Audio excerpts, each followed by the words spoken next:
way back when, in the year of 2001, a little old show came out called Star Trek Enterprise. Even though when it came out, it wasn't called Star Trek Enterprise, it was just called Enterprise. And that confused people. And then they watched it, and it had some, like, weird Rod Stewart love ballad song in the intro. 'Cause I've got faith of the heart. And that confused people. And then they found out that it was like a prequel, and that confused people. So this was a show about just confusing people. But now that I rewatched the entire series, now that it's available on Netflix for free, woo! I'm never doing that again. I wanted to talk about how, like, underrated Star Trek Enterprise really is. First of all, we get a wicked cast in this show. I mean, Captain Archer is basically like a blend of Picard and Kirk, like mashed into one dude, and he's fantastic. Trip's awesome, Malcolm's awesome, Phlox is awesome. T'Pol, like, people say that 7 of 9 has sex appeal. Have you seen T'Pol? Holy shit! Oh my god. Oh my god. She's so beautiful. Really, the only two characters on this show that aren't great is Hoshi and Mayweather. Mainly because they just don't really have characters. Any episode that's, like, focused on them, you just skip it.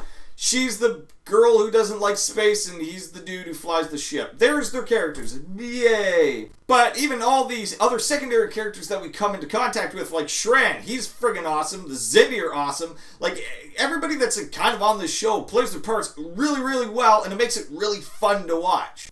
Now, I don't want to give too much away in terms of spoilers because I do want you guys to go watch this show because it's totally worth your time. But the storyline in this show is fantastic. I mean, this is before Kirk and Picard and all that. Hell, it's before the Federation even was a thing. This is the show that, like, shows you how they made the Federation. And it shows why Archer is actually a really good captain. And I like him. I like him a lot. God, Archer is so much better than Janeway. She's such a monster. Now, I think the big problem with this show, like, kind of why nobody really watched it, why it really only lasted 4 seasons, is 2 reasons. 1, the writer's strike, and 2, it came at, like, a weird point when the market was completely oversaturated with Star Trek stuff. I mean, you had TNG in reruns, you had Deep Space Nine, Voyager, and then Enterprise came out and was like, holy shit, we need a break from Star Trek. Because when you look at the original series to TNG, there was, like, 20 years where you could really, like, want and you know, yearn for more. So this was like one after the other, after the other, after the other, and movies and shit. Holy crap!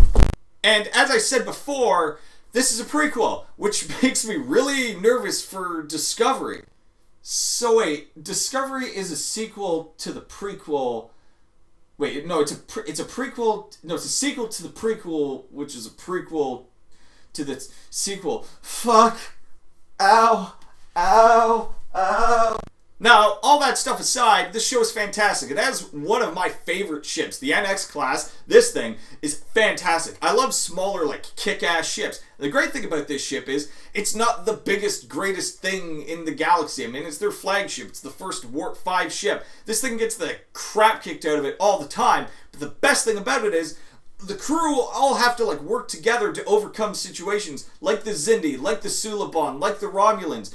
And that's what makes this show really fun. It's a great, like, underdog story. They're not the strongest dog in the fight, but they have such heart and such charisma and courage that they overcome all these huge situations. Another really big thing that I love about this series is there's not really a lot of bad episodes. Like, when you look at the original series, there's, like, really iconic episodes, like Among Time and Space Seed, but then you get, like, Spock's brain. Oh, it's so bad. But this show really doesn't have too much of that. I mean, all 4 seasons have really great, iconic, memorable episodes. Like that time that Trip got pregnant.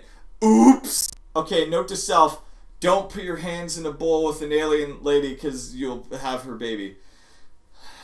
We should put that somewhere. We should write that down. Another really big thing that I love about this series is this is like before the Prime Directive. So you see the crew and Archer specifically, he's making mistakes. Like he stumbles, he falls, he screws things up. And it really drives that notion of, hey, we actually kind of need some rules out here to tell us what we can and can't do. So we should probably get on that. Now, I know a big thing that threw a lot of people for a loop with this show was like the uniforms. People just went like, ew, those look like shit. But you have to remember, these are like super practical. Look at what like NASA astronauts wear. It's kind of what they wear, so it's actually like more realistic than what they wear in like TNG or the original series. Like this is actually like a functional stuff. They got zippers and shit everywhere, and they got like pockets for all their goodies. So it kind of makes sense why they wear what they wear when you think about it from like a practicality standpoint. Now, a big thing that I think a lot of people didn't like about this series was how it ended. It just kind of like ended. Like it just was like, that's it. Writer strike. No money. Fuck it. We're done. Like the last episode really is kind of like a TNG episode, which is weird, and I know it like kind of pissed a lot of people off. Oh, we're just gonna jump ahead 10 years and then that's it's over. We're making the Federation, and it's how it ends. There you go. Spoilers. That's how it's over.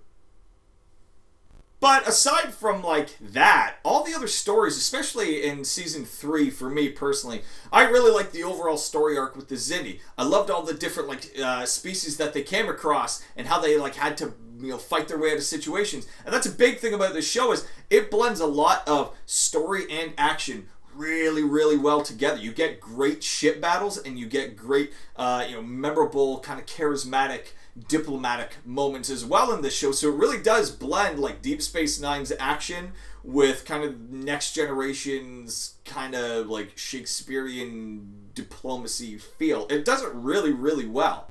TNG's like Shakespearean and cool.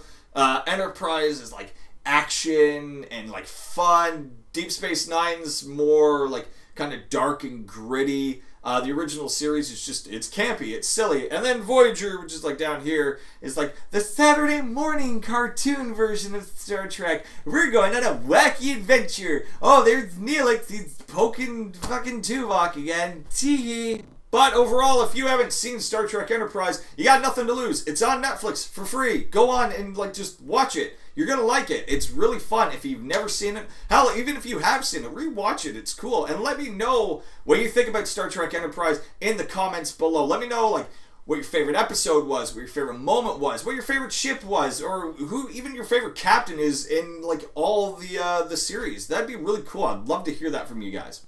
So if you haven't already, please feel free to hit that subscribe button for all the latest and greatest videos that we're doing here on Tender Gaming, as well as hit that little thumbs up button for me, and always feel free to leave me a comment as well. And if you guys have any suggestions of what you'd like me to kind of do in the future for like reviews and stuff like that, leave me a comment below as well. And again, leave me your list of like favorite captain, first officer, science officer, engineer, all that good stuff in the comments below, because I read every single one of them. So, until next time, I will see you all on the very next episode of Tender Gaming. Until then, make it so, number one.